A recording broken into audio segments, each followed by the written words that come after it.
Hello. Good morning. Good evening. Excuse me. Good day. Good afternoon. And aloha. Welcome back to another live episode of the Unidentified Celebrity Review, your home for credible news, reviews, and commentary on everything UAP and UFO. My name's Luis Jimenez, host and creator of the show. Before we get started, of course, I want to say hello to everyone in the chat that's here. J. Allen Heineken, Eventide, Matthew Riot, who's a member, Cosmo Warrior Zero, who's not a member, but that's okay. You don't have to be a member to enjoy the show here because there's no paywall. That's right. No paywall here. So all the content is free. So enjoy it as you will. But if you can't support us with the almighty dollar, if you can buy us a coffee, if you've got the guts, check out the Patreon. It's a great way to support the show. We truly appreciate it. Other than that, I want to say thank you to KGRADB, my guests and co-host that'll be here on the show in a second. I want to remind you guys we've got links for everything we're talking about and also everyone who's on the show in the description below. So check out the links for them. Make sure you support their work as well because they're all doing really, really wonderful stuff. This show will be available on iTunes and Spotify shortly after this show airs. And guess what? That's free too. We're really proud of everything's free here. Enjoy at your leisure. The merch is not free. You have to pay for the merch. Yep, and that's it, right? That's the only thing you got to pay for around here is the merch. So if you want some merch, there's also a link for that below. All right, let's get started because, man, we've got a lot of stuff to talk about.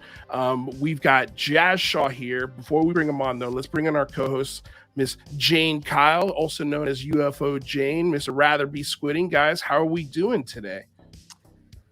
Doing well. Yeah? You like the new tunes? I do.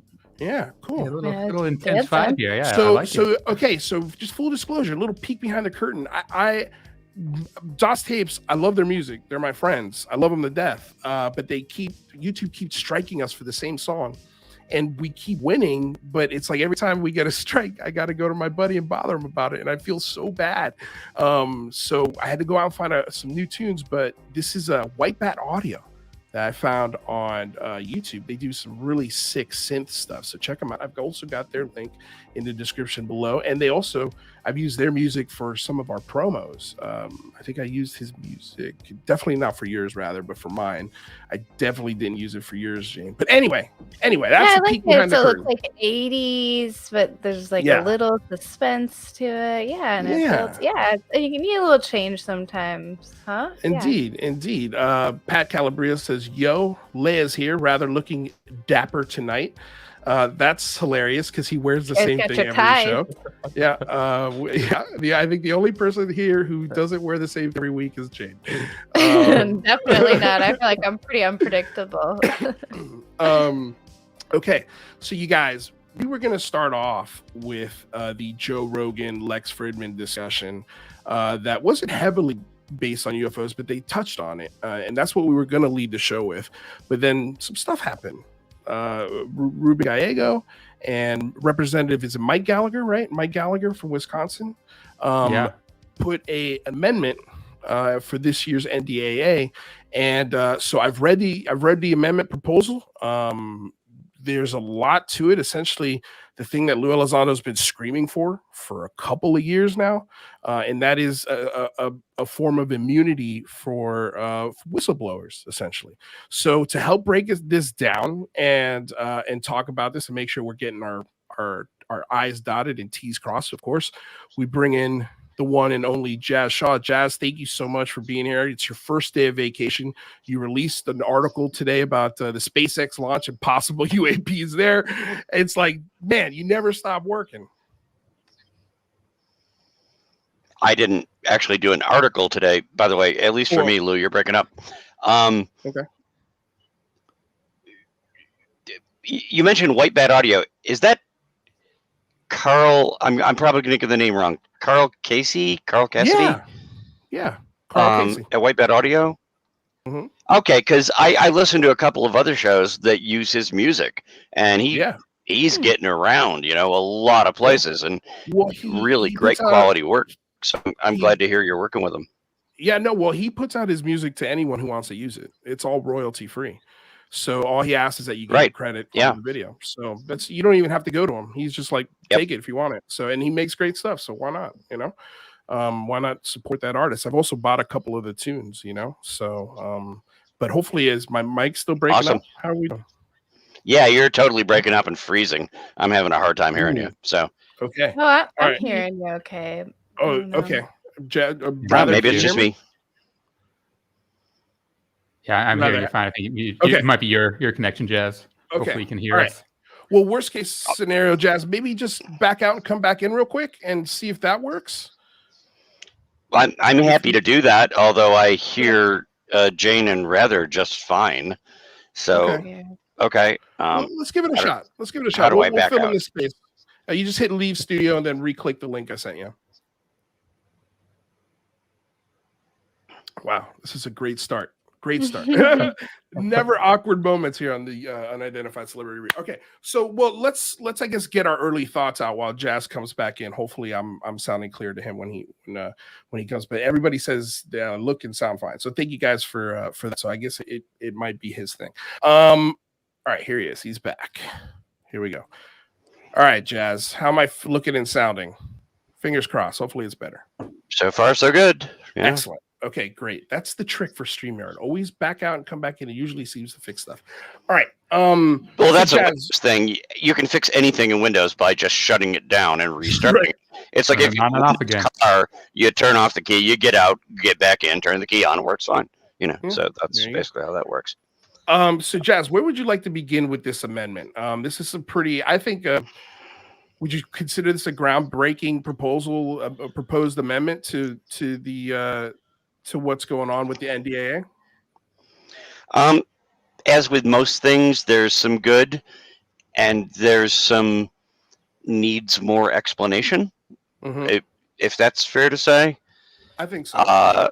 On the surface, it's something that has been talked about by Lou Elizondo, by so many people, getting immunity for whistleblowers if they want to come out and reveal some information that would violate any NDAs they have, any oaths they've taken, any documents they've signed.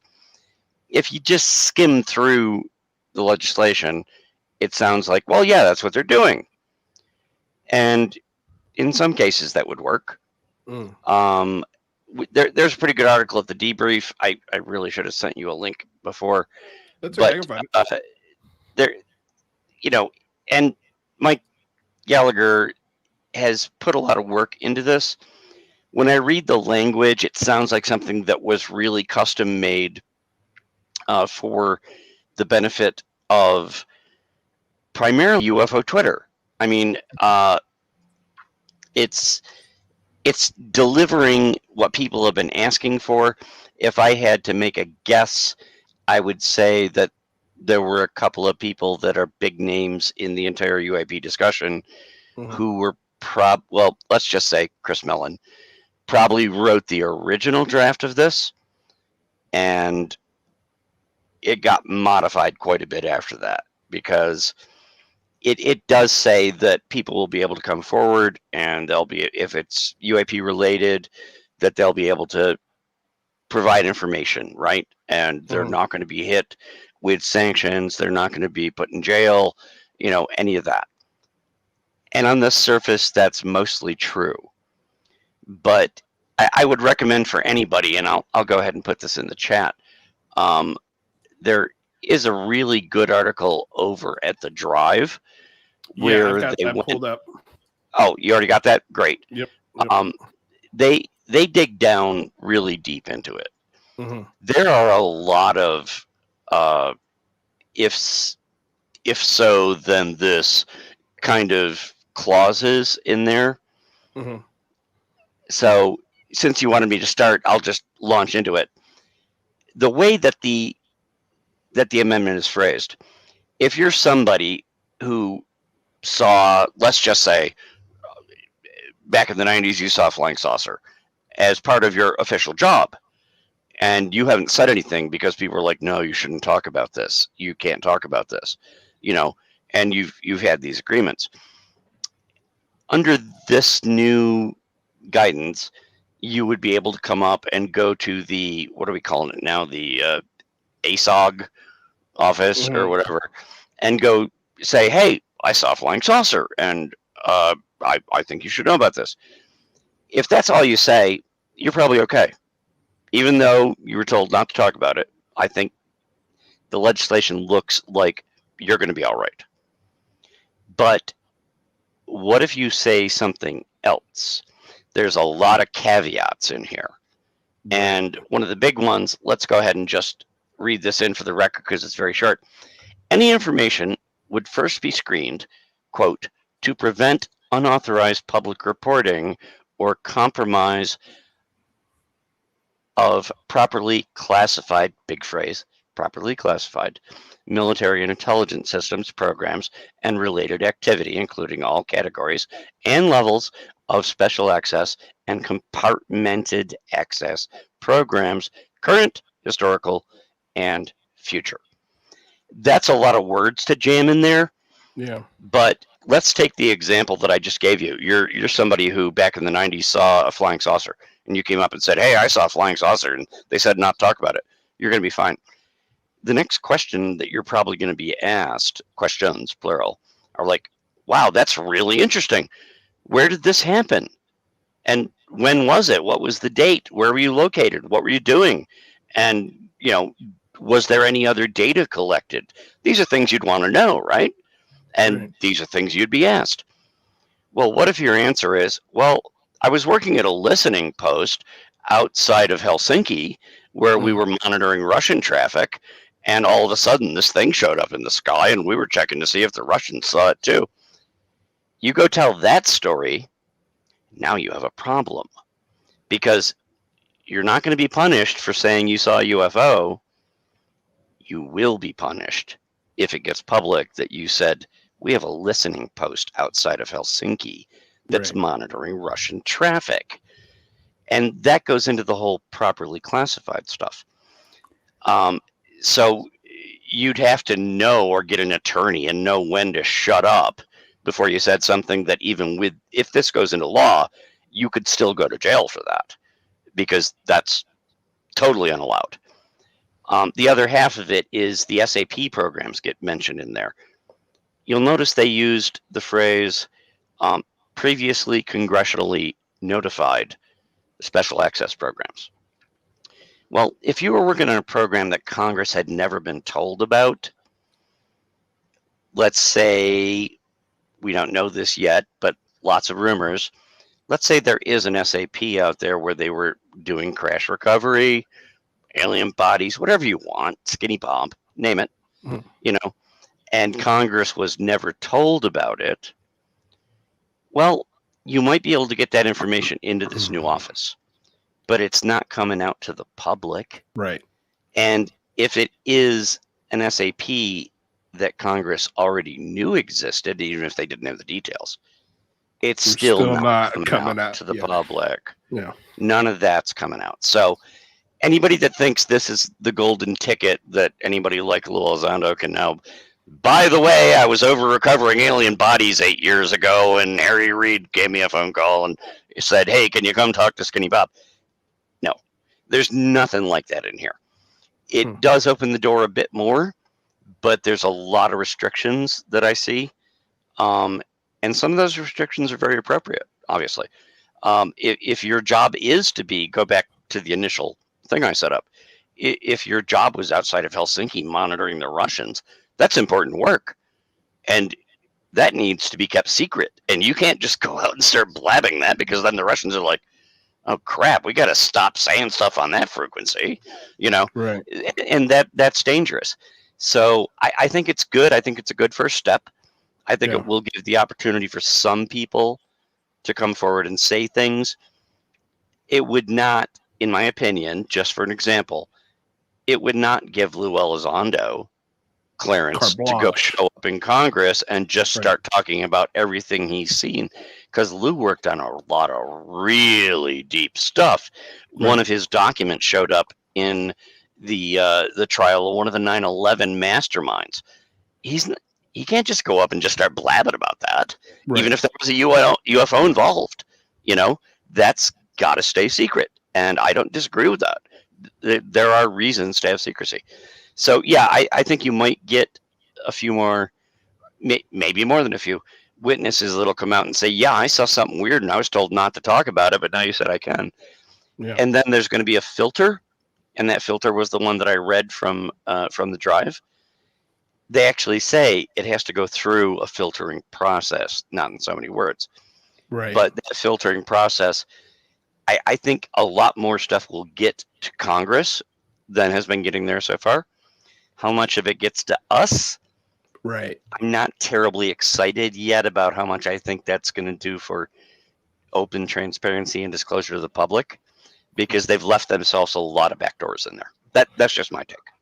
Okay, well, let me just because I also wanted to put in the thoughts of Dean Johnson, because he's the one who broke this essentially. He says, among other things, the proposal would require establishment of a quote secure system under which the Central Pentagon UAP office, as revamped by Congress in 2021, see 50 USC section 3373, may receive information about possible previously unreported UAP programs or data held anywhere within the government, information that would be transmitted to designated key lawmakers. The proposal would provide legal protections for current or past military intelligence agency employees, government contractors who come forward to provide UAP information through this quote secure system. Right. So that's, I think, the phrasing you were looking for is this a secure system. So I don't know about you guys, rather, Jay, but I mean, like, the first question for me would be, okay, who does this bill serve?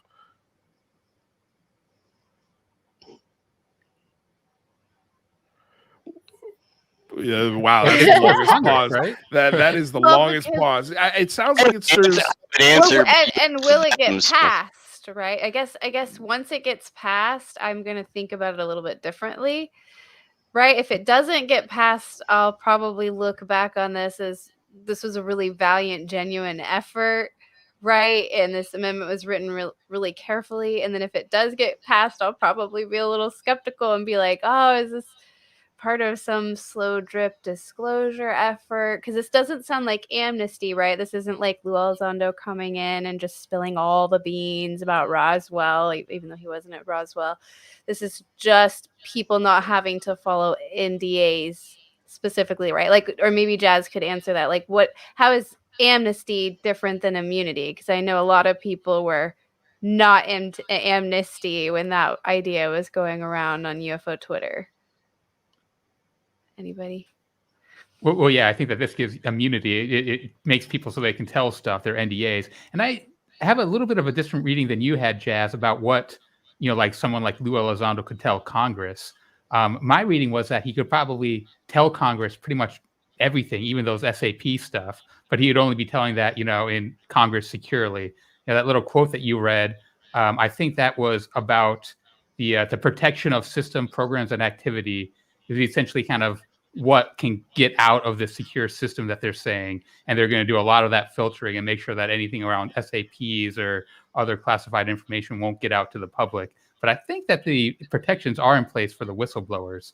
But those are just, protections from NDAs and stuff. If you come out and say that you're doing something highly illegal, I think that you're not going to be protected by this legislation. Rick Doty. Yeah, Bradley's right about that, yes. Rick Doty's not getting off because of this amendment, to be clear. This is basically, or the Rick Doty's of the world, essentially, right? Like that's a different ball game. That's a whole different area, yeah. My more cynical take, and I wanted everybody else to have a chance to weigh in first, is that if you look at your calendar right now, it's the beginning of July. There's a set of midterm elections coming up in November. There are some people, including some people who submitted this legislation or amendments to proposed legislation, who are facing some rather difficult elections. The language that we're seeing is pretty much, and I said this in the beginning when I first went into my initial comments, this could have been written by Chris Mellon. Right. We're not hearing this from the Republicans who have been on our side doing all this. It's all coming from the Democrats. I know this sounds cynical. Bear with me for a second. this is an issue, and we've discussed this here for the last 2 years. It's become painfully obvious to anybody paying attention.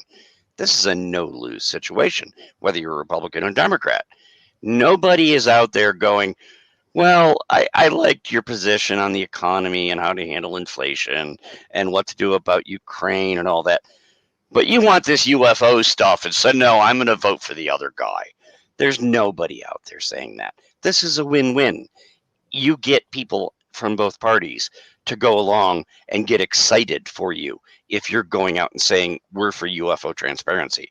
And now I'm going to put legislation in here, and boy, we're going to have amnesty, and you're going to find out even more stuff. I'm not saying that's the entirety of it, but I'm saying these people are not unaware of the realities, and that's a really good thing. It may not even go into the NDAA, but at least you made headlines, and everybody that's watching this topic out there that might have been on the fence about some other stuff, like, oh yeah, I mean, look, I already publicly made a pledge.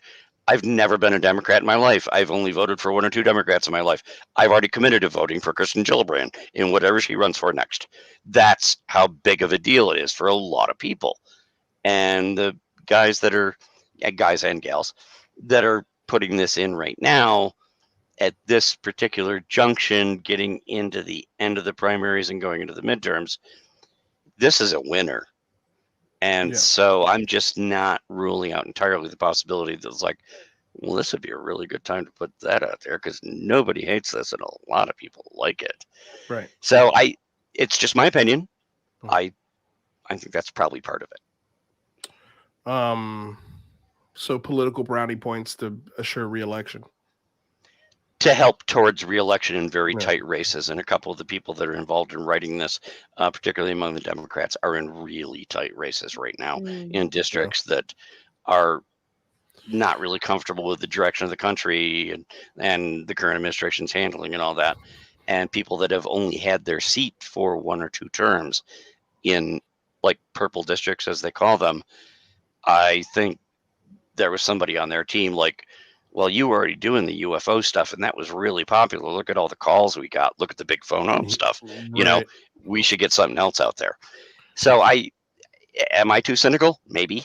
I've been doing politics for a long time, but I think that's probably part of it. But I do think we benefit from them doing it, even if it is somewhat politically motivated, because there is an end run benefit to this.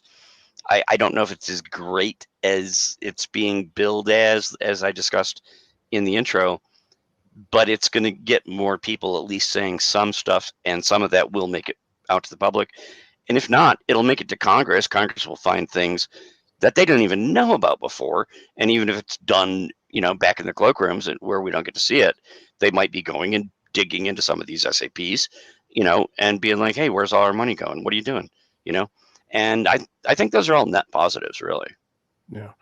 Well, I mean, and just go back to some kind of you touched on, Jane. I think just like last year's proposed amendments, I think this just gets stuffed in the NDAA and it's going to get voted through. Because like Jazz said last year, this is not a hill some senator's going to die on in try, because the popularity of it, just like you said, Jazz, is starting to. It's funny that you think that this is the topic that might just give that candidate the edge to get the vote in that district. And I don't think that's crazy to think or say in 2022. In 2018, 2016, 2012, like that would have been insane to say. But after you see the positive feedback that Gillibrand, Rubio, Tim Burchett with the views that he has, which are pretty conservative, everybody gets a lot of love. Anytime they talk about this topic, it's the most retweeted thing. It's the most liked thing they talk about.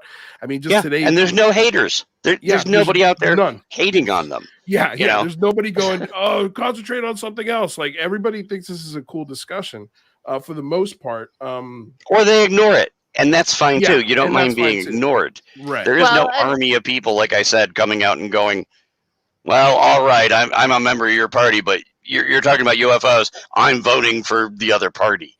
Nobody's saying that. I think at the amendment, at the amendment stage, and tweeting about it stage and the interest in it, yeah, it's a win-win. But I think once you get to the meat and potatoes of it, like the congressional hearing, then it starts to get a little risky because the public reaction to that was like almost completely negative. And all of it was like, why are we talking about UFOs and not this?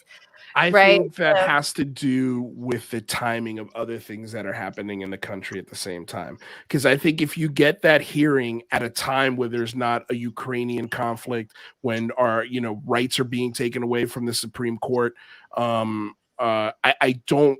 Is that going to be election time? It might be, but like it's going to be interesting to see. And I think this kind of bolsters my idea that, hey, we might get a presidential candidate very soon who this is in their top 6 initiatives, and it would be number 6. It'd be the last one, but it's in there as far as things to talk on the campaign trail. Yeah, well, in 2016, Hillary Clinton, she tried to include that in her campaign. Right. It was just like, scattered about, and I don't remember anybody critiquing it. I think you can run on it. I think you can get votes on it. I think you get likes on it. But I think when it comes to the follow through, the other side of it, where you're actually delivering the results of the report and you're answering questions, I think it does start to get risky and trickier. And I'm not sure if all the politicians are having that foresight right now to think of, so I don't be shocked if one does end up popping in this presidential election where somebody's like, I want to talk about this. Again, I don't think it's going to be the first thing on their platform, but like Jazz said, I mean, look, if they're using it to beat out very tight congressional seatings, I think it's something we need to start really considering as a reality. But if you're in a 4-point race this year in the midterms, if you're in a 4-point race, you're right. It's not going to be number 1. It might be number 6, but I guarantee you, if you got something that's a 99% no loss, definite plus, or at least don't care, that's going to show up if you're in a 4-point race. They're going to be talking about it. When we get, and the number one things right now, there's 2 things: inflation / prices, shortages, abortion. And they kind of fall on opposite sides of the spectrum. Right. And that's what everybody's going to be fighting about. And that's where the battles are going to be won and lost. But if you need an extra 2 points, and you can get those 2 points by coming out and going, by the way, I support this legislation. I want to know what's going on with these weird things in the sky. And you can do a couple appearances and run an ad or whatever fairly cheaply. And there's a lot of people like us out there who, maybe a lot of people, and this is the market they're looking for, people that really don't spend all their time thinking about politics, and maybe until like a couple of weeks before the election. And I'm sorry to say that that's a lot of America, but they hear that and they're like, well, I'm a UFO person. I want to know about this. Oh, that's my guy or my gal. You don't have to win that many people in a 3 or 4 point election, and it costs you almost nothing to do that. No, I think Jane's right. You're going to see some ads. You're going to see some speeches, short ones. They're not going to be number 1. They're going to be talking about inflation and gas prices and abortion. But under the covers, if it gets a couple people more out to the polls across the finish line, like, yeah, I want more UFO disclosure because this really interests me. This could be important, right? God, can you imagine? A huge question. Can you imagine if I think it's going to happen. Can you imagine a presidential race as close as it was in when Al Gore and Bush ran against each other, and at the last at 2 hours of the campaign, one of them comes out and says, "Hey, listen, if I become president, I'm going to look into this UFO thing," and that swings the votes his way or her way. That would be insane. But anyway, okay, so there's 2 things I want to get to. The first is, you said that Christopher, and I agree with you. I think Christopher Mellon's hands are all over this, right? But you said that things were probably cut out. I'm curious to think, what do you think was cut out of this amendment? Oh, make it very clear. I have no inside data on this. I'm on vacation right now. I have not been grilling anybody. I don't have any off-the-record sources. That is strictly speculation on my point. Okay. I think the original draft of this was a lot more like the Lou Elizondo speech. Like, we need the opportunity for people to come out and be able to break their NDAs and talk about these things and not face punishment. And that's the top line that we got. Right. But like I said, I don't think Chris Mellon was the one putting in all the caveats underneath, saying, it sounds unless it qualifies for this or this or this, they put a lot of caveats in there that probably was not the Chris Mellon language. But I bet he was involved, and I have no proof. I haven't asked Chris about it. I haven't talked to him in more than 6 months. But I guarantee you he was talking to some of the people who are involved in this. Oh, yeah, there's no doubt. I mean, he definitely had a hand in the Gillibrand Amendment. Go ahead, Rather. Well, yeah, I mean, Gary Nolan has been posting on Twitter for a long time saying that, behind the scenes, these people have been kind of working with Congress to develop the language of this bill. So I think that, definitely they had a hand in it. And yeah, God, I really hope this passes, right? Because, if this passes, it'll be kind of put up or shut up time for all those people, for the Lou Elizondo and that crew. Because, they'll have what they want. They helped write this language. They will, now be on them to kind of go to Congress, tell Congress what they know. And I think if what they say is half as mind-blowing as what they kind of imply it is, we'll definitely get wind of that. As Jazz was saying, there's a lot of caveats into what the public will know from all this. They won't tell us everything that Lou Elizondo might tell Congress, but you got to think that they'll at least give us a sense of whether it is, truly crazy, stuff that implicates or suggests that there is a non-human intelligence. I really hope it passes. I think we're all on the same page here. I don't think there's no, I don't want to give people the impression I'm saying there's trickery going on or they're lying or anything like that. And the fact that Chris Mellon is involved in helping shape policy, there are people on the opposite side, I'm sure, who are longtime Pentagon people who are involved in the discussion and helping to shape policy. That's how policy works in the government. The end result is what counts. It's what makes it through into legislation and gets voted on. So, yeah, I think there were probably several different versions of this. And the version we see right now is, I'll guarantee you 100%, that exact wording we're looking at, that's not what's going to be in the bill. There's going to be more changes. I don't know how big they'll be, but that was the first bid that was put out to the public. And I think that bid was put out by people who realized this is a political winner, and it doesn't mean they don't believe in it, but we're in a midterm election cycle, dude. It's like, you don't lose anything by doing something like that. It's a win-win. Okay. How big of a win doesn't matter. Well, go ahead, Rather. Well, I think that's what the beauty of it not being amnesty, but immunity. There's really nothing to not like in this bill. Even if you're a skeptic and don't believe the government has anything, I kind of lean towards they probably don't have anything to disclose. But even so, if you have it, bring it to us. That's pretty much what this bill says. And I can't see how you could really be against it. Yeah. Well, here's what I wanted to bring up, and this is a way to try and get some of these things that we want in there that we didn't see in this amendment. And this is something that Katie Howland put together. She's an advocate on UFO Twitter. Her handle is at Katie Showland, or Katie's Howland, Katie's Howland on Twitter, and says she's a humanitarian aid worker, UAP advocate, and out in that sec leader.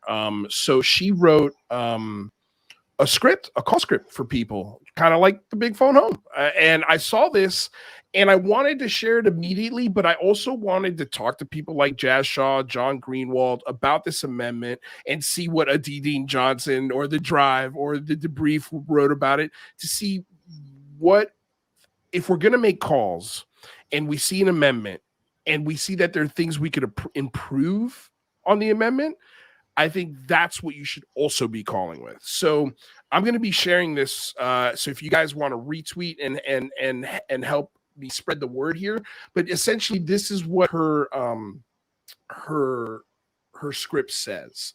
And she's basically, she starts it here. She says, "Hello, my name is Luis, and I'm calling to share my strong support for Representatives Gallagher's proposed NDAA amendment regarding unidentified aerial phenomena reporting procedures. May I share my views with you to pass along to a representative? Of course, you'll probably be talking to an aide at this point, at which point they'll say yeah, and then the script goes on to say, as I'm sure you're aware, the Department of Defense recently acknowledged the presence of unexplained incursions into protected U.S. airspace, including around sensitive military installations. According to the Office of the Director of National Intelligence, UAPs represent both a national security concern and a risk to aviation safety.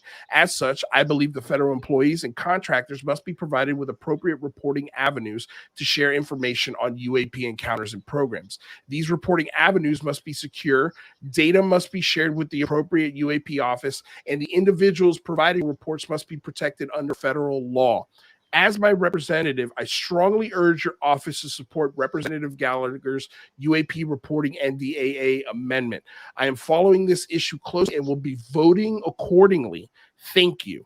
And then she says, she even gives you a couple more tips, which I think these are great. After the call, it says you can record your call. She gives a link here. This will help us track our advocacy efforts.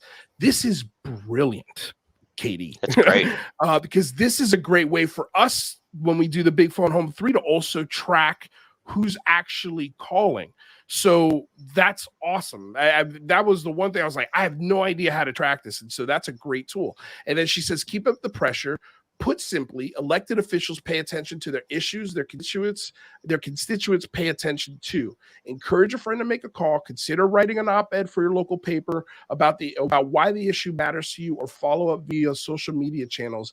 A sample tweet is included below. And then she's got a sample tweet that says, just got off the phone with my, insert your rep's name here, to express my strong support for Representative Gallagher's NDAA UAP reporting amendment. Secure and protected reporting avenues must be established to share information on UAP incidents and programs. Inaction is not an option. So that is awesome. That's straight awesome. Big Phone Home stuff. Yeah, I absolutely loved it, right? Bullseye. But I also wanted to get your guys' opinions. Like, we are asking them for something, but if there's any teeth, if there's one line that we could add into this to sort of give this amendment more power, like, what do you think would be the number one thing Christopher Mellon was dying to see on this amendment? Maybe something that just gives it a little more juice, so that way we can ask them and also try and hold them accountable to that, or is this perfect just the way it is? You guys go ahead. I mean, that's a tough question. I mean, I think it's pretty close to perfect. I kind of understand the exclusions they have for, the public's not going to know about the SAP stuff and, any other, highly classified information. But I think, the real important stuff is that Congress knows and that Congress is aware. They are our representatives after all. So, and I think that this bill will accomplish that, or this amendment will accomplish that. And, if there are super secrets that the Congress gets informed of, you got to think that we'll at least get the gist of it, if not the super secret details. Right. I would like to see it include something about oversight, and that ties into what Rather just said. And I apologize, Jane, were you about to say something? Because I didn't mean to cut you off. No, you're good. Keep going. I think it could say a little bit more about oversight. We would need some time to work out the wording of that. But I think it's also important to stress that if the government is doing things that Congress isn't being told about or are being disguised, and money is being spent, and it's not having appropriate oversight for those funds being spent in deep access programs, that's not right.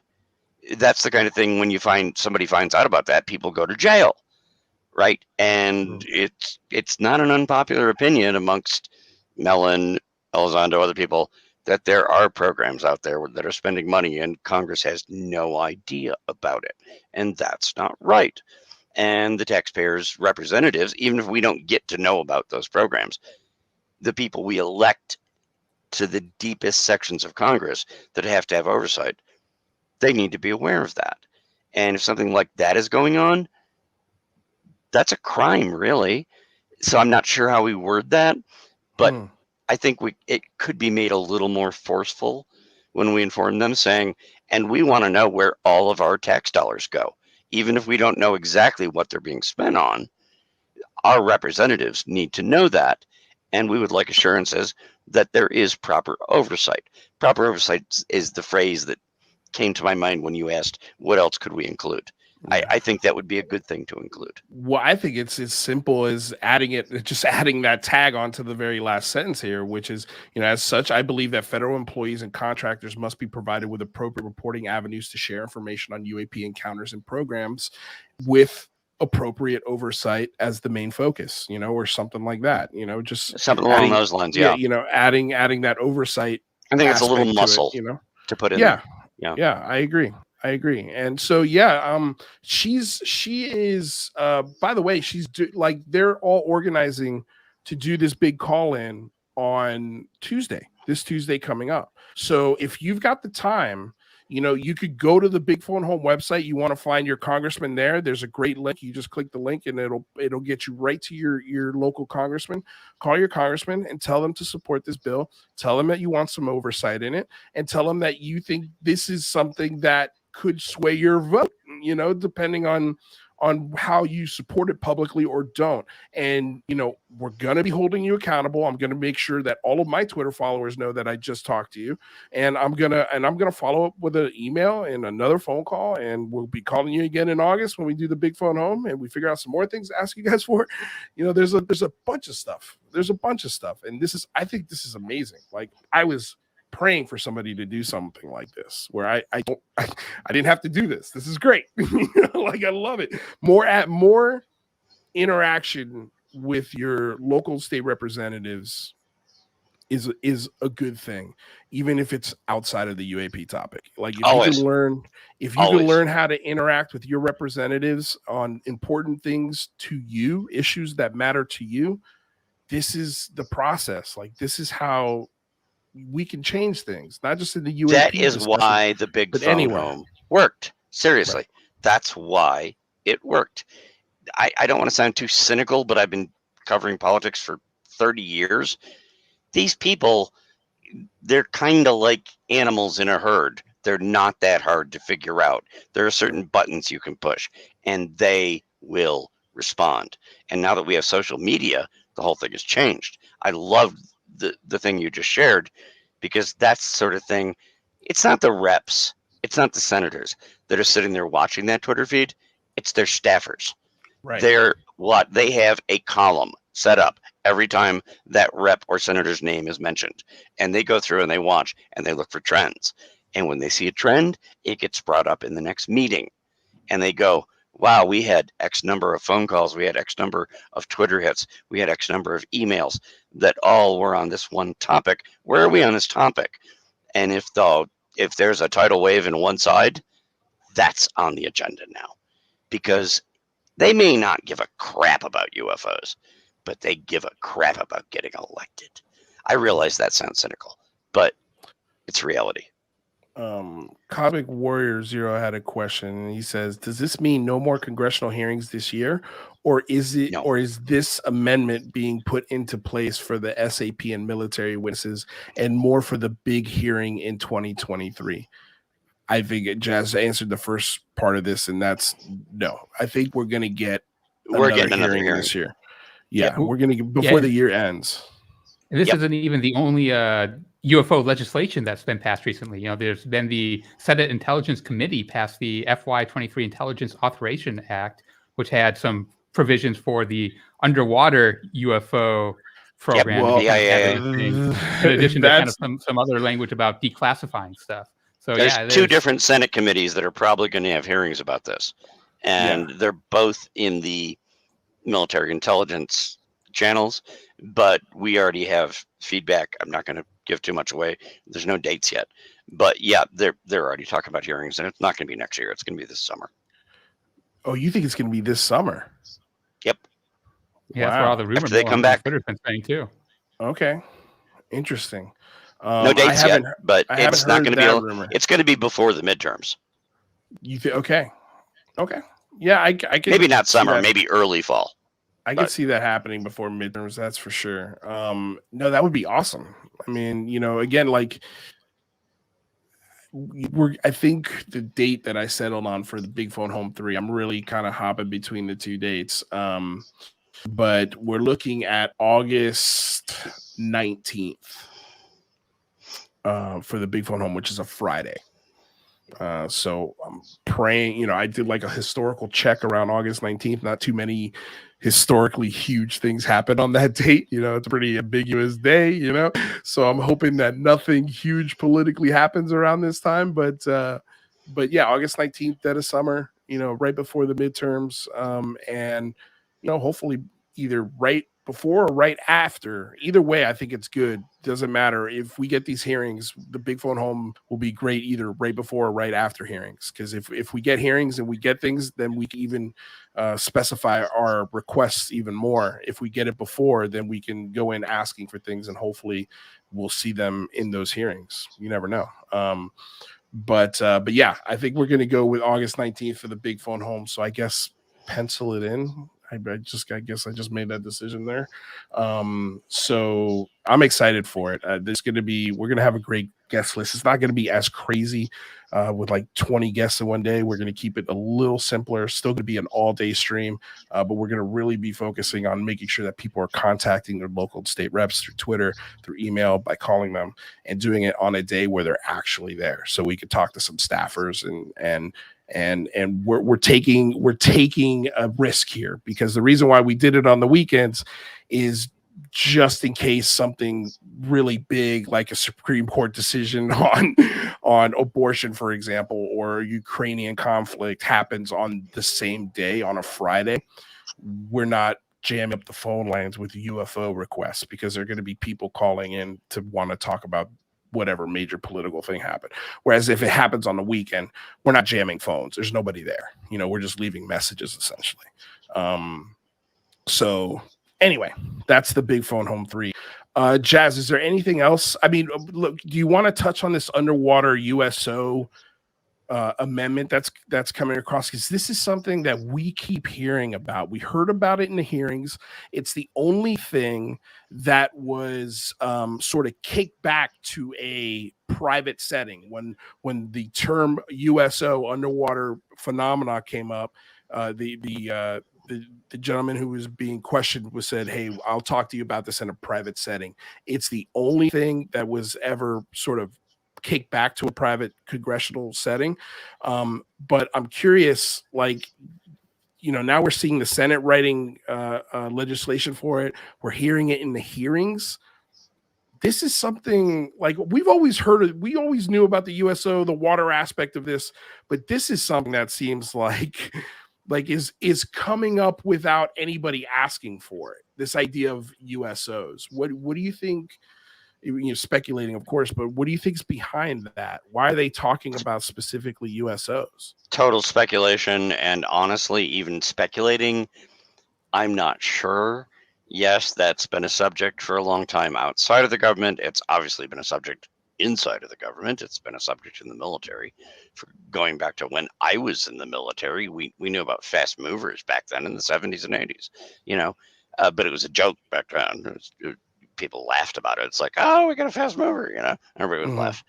And but no, if anybody has any hopes that there's going to be public hearings where they talk about our underwater sensor networks in the oceans, I have 0% expectation that there's going to be anything said in a public hearing about our networks. Everybody who go to the Drive, other places, everybody knows the network exists, or the networks, I should say. There's multiple ones around the world.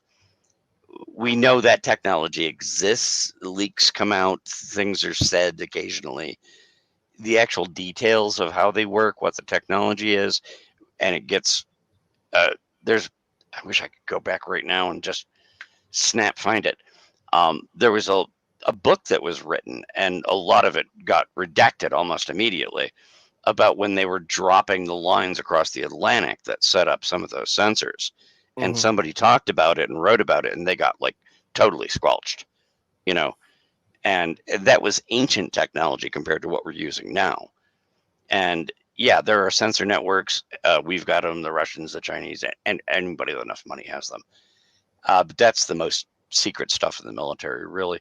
And no, you're not going to be hearing about that in any public hearings, in my opinion. Do they hear crazy stuff? No doubt. Are you going to find out anything about those sensors?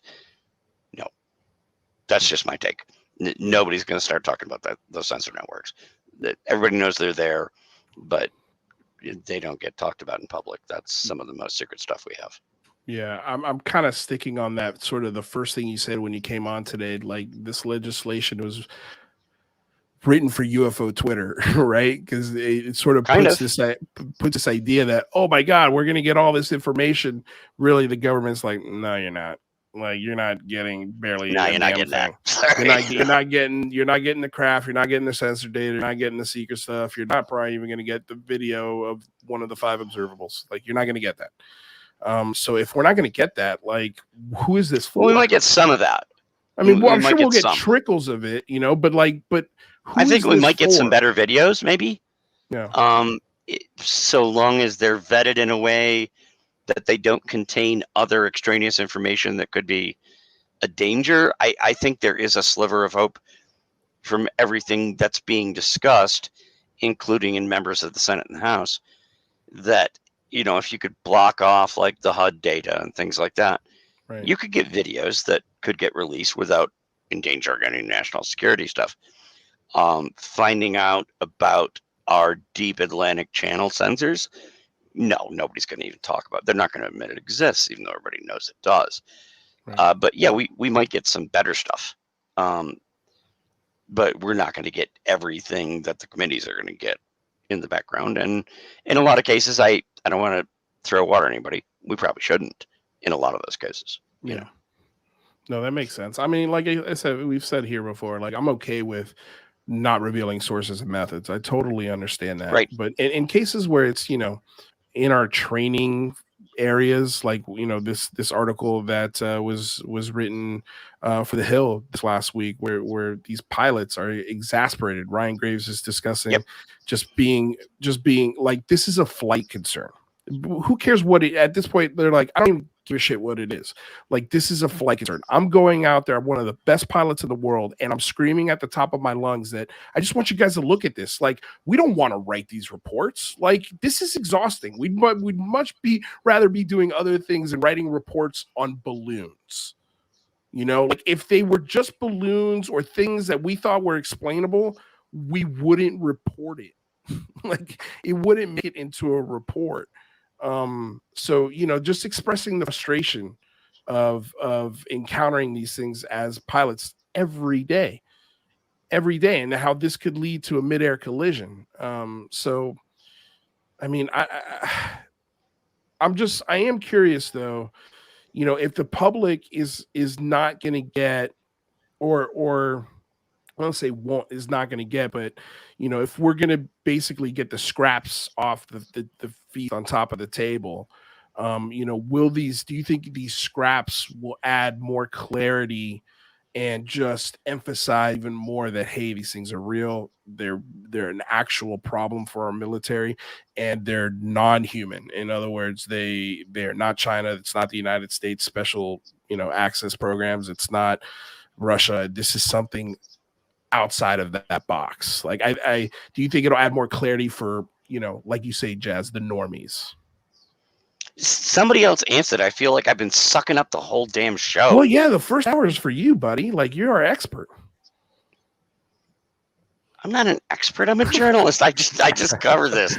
I'm not on the inside. Well, okay. So does anybody else want to answer that? Like, do you think we're going to get more meaty stuff? Like, do you think we're going to get more clarity? Like, you, me, rather the community, this legislation, these proposed amendments, when and if they do pass, which I think they are going to pass, what the final version of those things say, I think that's dependent on us. Like, what we ask for, what we want specifically. I mean, we can't just let Christopher Mellon and Congress decide what's going to be in these bills. we can call, we can actually make a difference, like Katie's trying to do with this effort on Tuesday. Like, and again, oversight is something that we can ask for. That's a reasonable ask. Hey, if you're going to do this, we'd like some oversight on it, so that way it doesn't become a black hole of just, wasteful spending. But rather, Jane, any thoughts? Well, I mean, I'm wondering, is transmedium craft going to be part of this? Because remember, there was the transmedium office that was proposed and that got nixed. So I wonder if this is a more careful way that they can go about the same thing. And I mean, I don't really have a direct answer to your question, except that we are seeing in some ways this research get more compartmentalized and more secretive while at the same time getting more transparent. So it's weird because you can also funnel people into reporting in a certain way that's really processed and where you have a lot of more oversight than you did before. And so, yeah, are we going to get better videos? Are we just going to get more really edited clips that just add more confusion to the community because it doesn't definitively show like the 5, observables and all that. So What do you think, rather? Well, yeah, I mean, I think that the kind of the important part is that ultimately this NDAA amendment is talking about a secure reporting system that is owned by this new UAP agency, the AOI-MSG, and it's implied that the Senate Intelligence Committee, the whole underwater reporting thing, will also kind of be under the purview of that AOI-MSG, and that entity, AOI-MSG, already has, by law, has to give us public unclassified reporting of what they're doing. So I think that some of that. They will have to at least reference that or tell us, we've gotten these reports. Maybe they won't tell us the specifics, but there are mechanisms in place for public reporting on what they gather. So, I'm hopeful that we will get some, indication of what these new things are giving us. I'm hopeful there. Do you think it'll add more clarity, or do you think it'll muddy things? I mean, I think it's a muddy issue, so I think it might muddy things. Like we talked about specifically the underwater stuff. That's there probably is like a stealth race going on undersea where we're trying to hide our subs, the Russians are trying to hide their subs, and these are nuclear subs, right? So it's a very contentious thing, and we're probably not going to get a ton of information there. And there's a whole controversy of the things in the sky. Some people think they're drones. Some people think that they're, non-human intelligence. I think we're probably going to have that same kind of ambiguity when we start talking about undersea stuff. Are they, unmanned underwater vessels? Are they human tech or not? I think that. Or is it a fish? Yeah. Or I think there's a big line in the sand. There has been forever. It really hasn't changed at all. If you want to go out in the public and talk about, particularly when we're talking about the Navy, surface ships, the carrier groups, even the aircraft that fly off the carrier groups, all that stuff. A lot of that is public. It's very hard to hide. As soon as you start talking about the submarines, the conversation changes because the submarines are really, really secret. The stuff we do down there, very little of it gets to the surface. Do a quick poll if you feel like at some point. How many people here know how many nuclear submarines with nuclear weapons capability, I should say, the United States has lost? How many sank?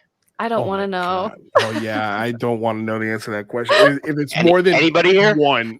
Yeah, I wasn't aware of any. Yeah. See, and that's 99% of the population, because the fact is, we've lost 2.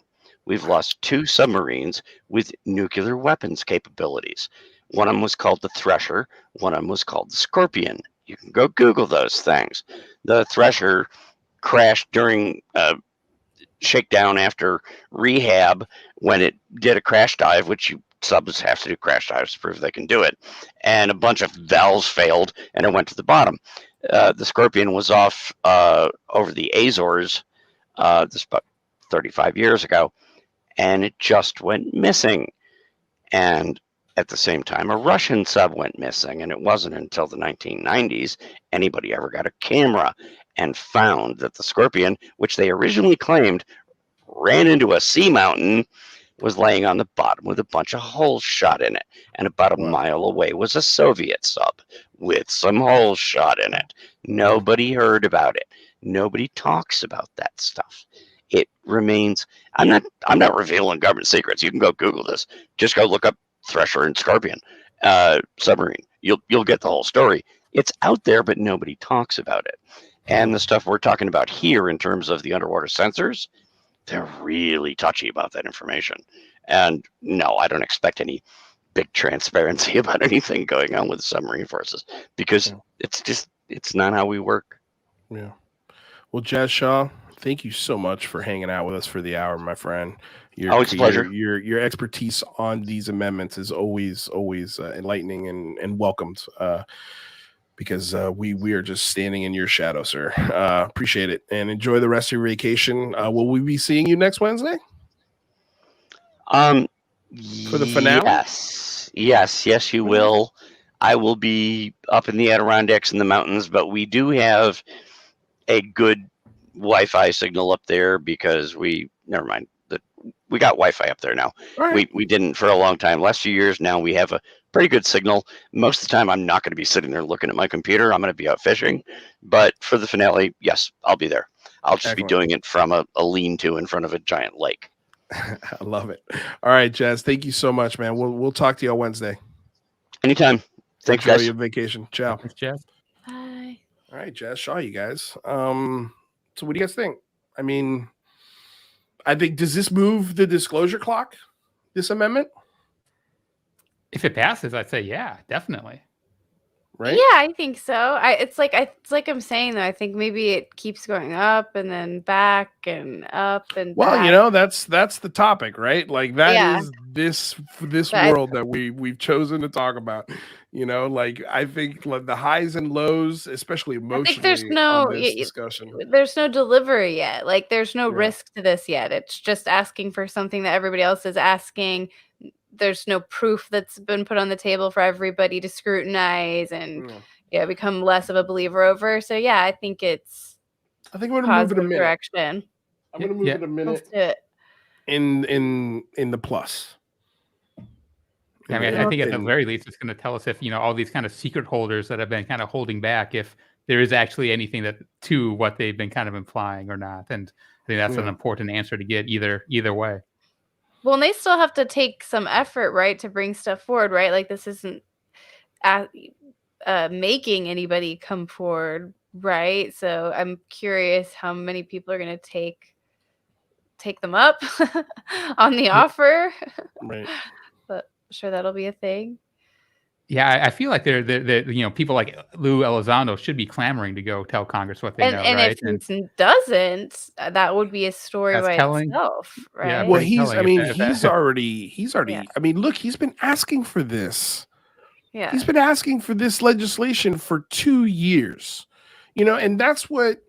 Like I know, especially this channel, like we've caught a lot of heat for everything that's gone down with Lou Elizondo. But the thing I always will keep coming back to, I will always come back to this, and this is not a question that John Greenwald can answer very well, and this is not a question that Stephen Greenstreet can answer very well. If he's lying, if this is all some cover up for whatever, just put the excuse there, whatever you want to fill in that blank with. If it is, man, this guy is making a really big deal about wanting to confess in front of Congress in a public setting. He's making a really big shitstorm with Susan Goff and asking her to correct the record on things that the DOD has said about him. He's been, we've seen the leak of his official IG complaint. Like he's in meetings with congressmen helping write legislation. Like we talk about how Christopher Mellon had his fingerprints all over this Gallego and Gallagher amendment, but you could bet your bottom dollar if Christopher Mellon was in those discussions, Lou Elizondo was probably as well. He's been asking for this amendment for a very long time. So that's what I hang my hat on when it comes to Lou Elizondo. Why would he be doing this? If he's lying, if he's deceiving us, why is he so adamant about being public and transparent with these programs specifically. Well, yeah. I mean, my cynic when I first heard him talk about amnesty was that, oh, maybe he's trying to get amnesty to, wash away some crimes that him or his buddies have done. But that wasn't in the bill. So I do think that does give some credibility to Elizondo. I think the real question now is whether he's just, has beliefs that aren't justified, and that's what's driving him, or if there really is the evidence to back up his claims. And I think that hopefully we'll get to the bottom of that in the next year with this, if this passes. Well, and again, like I think if he's lying, he's gonna get in some trouble. He's definitely gonna have his security clearance revoked. He probably will never get another job in the intelligence community ever again if he's found to be the guy who just concocted this entire thing, which at this point I just don't. Yeah, I don't know if anyone's really claiming that though. Yeah, I think that. Yeah. I don't know if, because coming from one of the OG Lou Elizondo skeptics here, I don't think, from my perspective, that's never been what I saw in Lou Elizondo, is that he's not a believer. Like, I get the feeling that he really believes in the phenomenon. He's said some pretty like woo-woo stuff in different interviews. Like, I think he's like in my camp as far as Roswell, it sounds like. And so that, and honestly, I have like just my eyes start going in the back of my head when people start talking about like what the different UFO offices were called and what his particular role was. I really that's always really bored me. I think for me, it's the conversation we were having about Jeremy Corbell, and the conversation Jeremy Corbell was having about people around him, is that these are known counterintelligence agents that entered the conversation at a very, optimal time. And right, so, but I think that so it's more like, are there other actors that, maybe have some strings and have some power that are part of this effort with him? And so I don't think it's that he's lying about everything. I think it's much more confusing than that, quite frankly. It's what is his purpose really? Like, is it to bring out all the cards finally and we understand like what UAP are, or does he have some other purpose? I mean, I don't even want to say it because people get so mad at me because there's such a, there's I mean, like, it's kind of what James Myers is. It's arguing semantics with him. It's arguing semantics at the point when it comes to Lou Elizondo. Like, I think at this point, this conversation has nothing to do with him anymore. Like, I don't care anymore. I'm so bored of it. No, I'm bored of it too. But this is something that we're gonna have to deal with when this amendment passes and when he confesses or whatever he says next to the next podcast or book or whatever. It's always gonna come back to this. He's a counterintelligence guy. We can't trust him. And I'm all for like questioning everybody to the utmost. But I think he is a counterintelligence guy, and I don't think we can trust him. But I think that was the beginning. That should have been close the book from the very beginning. Some people did close the book on that from the very beginning, and it was logical for them to. I feel like it's a point of opening it over and over again. It's a point of contention in the community because a lot of people are hinging their belief system on whether or not this guy's telling the truth, and it's like, guys, like, we're focusing on a tree and there's a whole forest like we should be enjoying here. Yeah, the evidence is completely separate of Lou Elizondo, in my opinion. That even if he's instrumental in getting it released or was not instrumental. So I think they're totally separate things, and people. I think he's instrumental. I think he's instrumental in getting lawmakers to talk about it. But what do you got to say, rather? Well, I mean, I think the real question is, is there the evidence that shows clearly that there's things that are non-human intelligence? Elizondo and other people have, heavily implied that there is. And I think the question is whether, someone who doesn't have any stake in the game, a congressperson, if they see the evidence, would they be convinced that there's non-human intelligence? I think that's kind of the real question. And I hope that this amendment will answer that question. Well, I think if I'm going to take a guess here, I'm going to say it is. And I only got to see 10 minutes of this conversation today, and I cannot wait to go back and watch it. But Kurchai Mungal had his debate between Eric Weinstein and Mick West. And the 10 minutes I caught was absolutely amazing. And I think that's the conversation that's starting to happen behind the scenes that we're not getting to see, like an actual legitimate debate on the philosophy of even how to think about this, how to approach it, and what it means to be a debunker, you know, and man, it was an interesting discussion. I can't. We'll probably to end up talking about it next Thursday. Week, I'm going to listen to it right after this. Yeah, it's gonna be a conversation that I think really is going to start opening the door for a lot of other people outside of this community. Like, this is going to be a conversation that you can send to people, and it'll be something that'll I think more convince people, hey, there's something to this. And yeah, we can sit here and debunk all day, but that whole mentality that you have when we're doing this debunking, I think doesn't do anybody any service, and it's not scientific. It is, you know, as far as the methods in which Mick West does his science, those are all valid, but it's almost like the motivation behind the science is what we're kind of missing here. And it's not really getting to the core of what is possible and what science's responsibility in helping answer this question of, you know, are we being visited by something non-human, something intelligent, something either within our atmosphere, under our atmosphere, outside of our atmosphere? I mean, like, we could speculate on that all day, but the idea that there is, and I love saying this, there is a there. It's there. It's real. You know, now getting that paradigm shift in thinking to everyone outside of hashtag UFO Twitter, you know, it's like I'm waiting for the piece of information to drop that helps them get in on this conversation.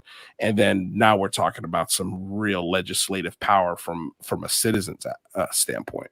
Like, if people really, really are interested in this as much as we are, and we did a big phone home then, like, you could bet your bottom dollar we could probably get whatever we want in some of those legislations. I mean, we're not going to get everything, but we get a lot more than what we're getting now if the 99% turned into all of us, you know. Have you watched Annie recently? Annie? That's the second you bet your bottom dollar, and I also watched Annie recently. No. I haven't watched Annie in, like, I didn't even know that came from Annie. I just like saying you bet your bottom dollar, guys. It will come out tomorrow. This is true. You know, like, it's true. In this community, the sun will come out tomorrow. If you feel down today, don't worry. There's going to be something that comes out tomorrow that get your hope up again. Exactly. The UFOs will be here tomorrow. Yeah. No doubt. I agree that there's a there. I'm not 90%, I guess, that there's a there. But what that there is, it is increasingly, like, fractured and convoluted to me. And I don't know if we're seeing it in any of the recent evidence that we've been given by the government.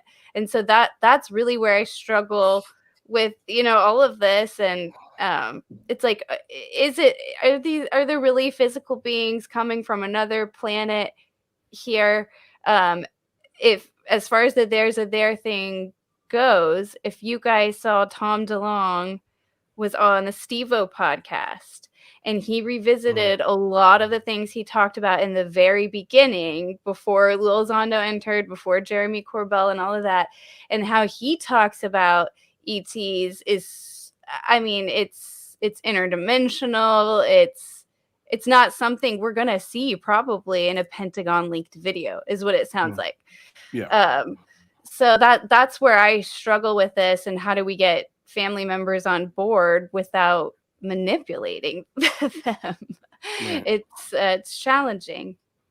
Well, yeah, and I mean, I still think that the whole military and government is just, you know, it's a big thing that people focus on, but I think it might be the wrong place to focus on, to be honest. You know, I don't know if there's really any evidence that they know more than the scientific community or, you know, any of us. And I think that the things that we should, you know, I'm hanging my hat on are the James Webb Telescope coming out, start giving its first pictures here in less than a week, and the, you know, Galileo project and the academic efforts that are now being used to study this. You know, I think that that's we don't have to worry about, classification when they find evidence. And that's going to be, I think, a real game changer if that happens.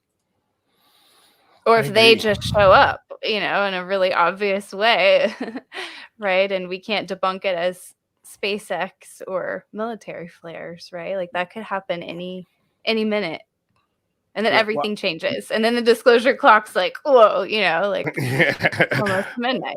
So well, I mean, just to kind of double what you're saying, I mean, Galileo Project today just kind of released the first images of their data collecting calibration device. Like, so, that's exciting. Like, and I think you're right, rather. I really do think that there's a lot of stuff going on. It's not just one thing. Like we talk about this all the time. It's not just one thing. I think it's drones. I think we are covering up tech and using this as an excuse. I think there's a huge hole in our security system as far as drone swarms is concerned. I've explained this a billion times. I think that it is Russia. It is China. It is, our adversaries trying to mess around with us. And then I also think that it's a diamond in the rough. They're there. I think it's all of these things. And then deciphering the information to decide, okay, well, which folder, like, in the ODNI report, which folder does this fit into? But as a community, I think it's incumbent upon us. Like, here's a great example. Just the other day, Ross Coulthart retweeted a video of an ISS space station with a supposed UFO flying through it. And today he issued a correction saying, hey, I learned that this is a hoax. It's a fake video. And that's what we should be applauding. Like, we figured it out. And we should also be applauding the correction of it. Like, it's okay. Like, look, you just saw Ross Coulthart do it. So if Ross Coulthart can do it, then Jeremy Corbell can do it. George Knapp can do it. Linda Moulton Howe can do it. I can do it. Everyone can do it. In this discussion, it's okay to be wrong, just as long as you don't dig your heels in and double down on the wrong.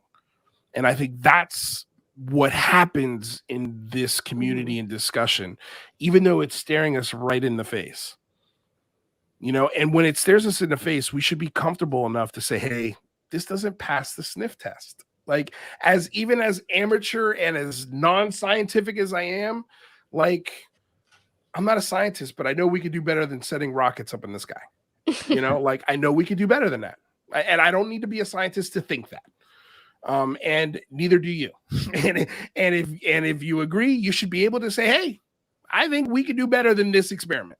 And I should be able to say that to Travis Taylor and not catch a rash of hell just because I'm suggesting, hey, I think we could do better. There's a lot of appeals he's got the to authority. Title of rocket scientist. Yeah, exactly. Like, we're challenging authority, and who the hell are you to challenge authority? Hey, I'm part of the discussion, man, whether you like it or not. Yeah, like, and maybe we're wrong when we're challenging the authority, right? Absolutely. But I mean, like, this issue, we need to we need more than an appeal to the authority. We need, evidence that is, convincing just to lay people like us. Yeah. And I don't know why these guys are getting so frustrated with the laid people like us. Like, it doesn't make any sense for you to get frustrated with us. Like, we're offering suggestions or we're questioning what you did. And then the first response is to get mad and essentially call us stupid for not believing this. Like, this empirical fact that's not a fact. I'm sorry. Like, I'm not going to do that. Like, even again, I keep stressing this. I've seen one of these things, like, but I need more. Well, yeah, like this came up in the Joe Rogan interview with or Lex Fridman interview with Joe Rogan. Let's talk about it. Where they're talking about Michio Kaku and his, whole, spiel of the burden of proof is on the skeptics to prove that it's not extraterrestrial technology. Mm-hmm. I think that viewpoint is ridiculous, right? Like, it's the burden of proof is still on, the people to prove that it's non-human intelligence. That's there hasn't been anything that would change that burden of proof. In fact, there's no real proof of non-human intelligence at this point. That's been officially disclosed. That's been officially disclosed. That's what I was gonna get, because every time we catch shit, it's because we're speaking from a latent perspective and we just don't get it, right? And so John Ramirez was in the CIA, and we asked him maybe what are very sort of everyday things that he does, very mundane, and we're confused about, and he gets frustrated when we ask those questions about it. Jeremy Corbell claims to have spoken to almost everyone on these ships, and multiple witnesses say these are not drones, they're pyramids, right? And there's this notion of, hey, I know more, I've talked to these guys. And so could that be happening with Michio Kaku too, where, hey, maybe he did get read into something. Maybe, I mean, look, he's got friends in high places. He's Michio Kaku. So maybe some of the stories, some of the information that he's getting that's off the record, that's what he's including when he says things like that. Maybe, but his statement specifically says, now there are, stuff in the public domain, and he's talking about the Navy videos when he says that, right. We're seeing public videos that are showing, crazy accelerations and, unspeakable physics-defying things, which I think, objectively, they maybe that is what those videos are showing, but there's definitely not enough evidence there or information there to be able to tell that definitively. Right. So when you say that now the burden of proof is on the skeptics, and then the whole just diminishing skeptics that is very prevalent across the big names in the community. Well, didn't really say it's more, the burden is more on the United States government to prove, in science, to prove that this is not a non-human intelligence. It's not just the skeptics, right? Like he kind of includes everyone in it. Sure, but I think that if you look at any video, I think that the base assumption has to be that it's prosaic or man-made or something. I think that having the base assumption that it's aliens visiting us or non-human intelligence, I don't think we're there yet. I don't think the discussion or the evidence leads to that sort of conclusion and kind of a base level of reality. It definitely doesn't. It definitely doesn't, because who got to decide what makes a video prove if something was non-human ETs? Who decided the 5 known observables? And is it okay, it has to have all 5? It has to have 1? We're working on each of those known observables behind the scenes. We know already the declassified craft and drones that we know of are, of playing with these elements. So already we're operating on very shaky ground here. So now if I just show a video that shows a UFO cloaking, I've proven that there's non-human ET visitation. I don't think we have a foundation right now really for this conversation, except for it to be very confusing and muddy like this, because everybody's just trying to poke the hornet's nest now. Here's what I think that is kind of going behind what Michio Kaku's saying. I agree with, I think it was Matthew Wright who said, like, he's not doing the research on this. Like, he's going off of the information that's in the public domain, right? And I think you're right. I think he is referring to those 3 videos, but I think he's also taking into account, and I think this is something we haven't done while we've been discussing this today, is that those videos also come with pilot testimony, not just any pilot, like the best drones, pilot, bro.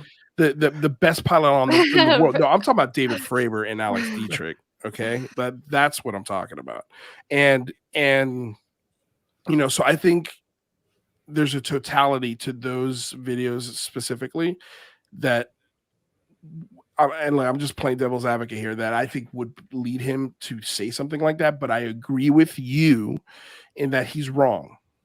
It's not good enough. Like, there needs to be more. But I'm okay that he's wrong. Like, I'm okay with it because he's getting the discussion out there and people are hearing it and going, hey, let me take a look into that. Let me get curious about that. Is that true? Is the burden of proof on the United States government or skeptics now to look at this? And if they look at it and they come to the same conclusion he does, great. If they don't and they walk away, like a Mick West going, this is all BS still, great. I mean, at least we got people looking at it and different ideas and different people coming in and adding to the conversation, hopefully. I don't think it hurts, I guess, is my point. This is also nothing new. I think people need to remember that this whole conversation of is it ours or is it theirs started in the late 1800s. There were cigar-shaped ships, some, by the way, associated with actual like entities and like humanoid encounters. People thought, oh, is Thomas Edison making them? Thomas Edison's like, I'm not making them. I used to really strongly believe that some of these could have been indeed like Martian encounters, especially the Aurora incident. But look, there are also rumors of this air club, this Sonora Air Club in the late 1800s, and they had designs of these ships, many that looked very similar to what was seen. So this is not a new thing by any stretch of the imagination in 2022, and we don't have hindsight right now. So I would guess most people in the live chat, though some of you could have clearances, who knows, who is among us, rather, Lou, we do not know what the most advanced drones and craft look like, and that is by design. And so anybody on here saying, oh, there couldn't be, something this advanced or that couldn't do that, where's your clearance? Like, how do you know that? Well, this is, since we're talking about this, I want to share this clip that was on the Lex Fridman podcast, and he was interviewing Rogan, and they got into exactly this, and sort of, I loved, oh wait, hold on one second. It's, let me back this up. Hold on one second. All right, sorry. And while you're pulling it up, people can remember Lex Fridman went on Joe Rogan recently too, and they got into all this stuff as well. So it's like part 2, I guess, of the. All right, let me play this, because this is where he said he just had Michio Kaku on, but then they get into the conversation of technology. Fantastic, love that guy. He's so good at taking extremely complex concepts and boiling them down for digestion, and saying them in a way that other people can appreciate, and not being hesitant about saying wild, crazy shit that's out there, but grounded in what's actually possible. Yeah, he's all in on this UFO phenomenon now. He's like, now the burden of proof is for people to come up with some sort of a conventional explanation for these things.